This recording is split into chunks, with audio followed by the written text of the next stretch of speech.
Hello everyone, so the correction window for CSIR Net June 2024 is now open and you can do corrections up to 31st of May 2024. So let's see how you can make corrections to the application form that you had submitted for CSIR Net June 2024.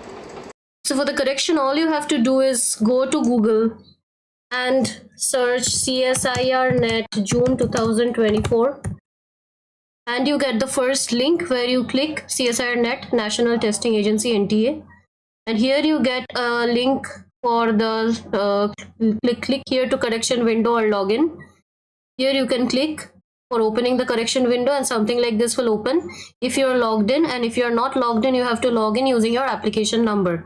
Then after that all you have to do is go here to application to the left hand side and then make the necessary changes whatever you want to make, and then you have to go to final submit and submit the form again, after which you will get a confirmation that your changes have been made, and then you can download the application from here.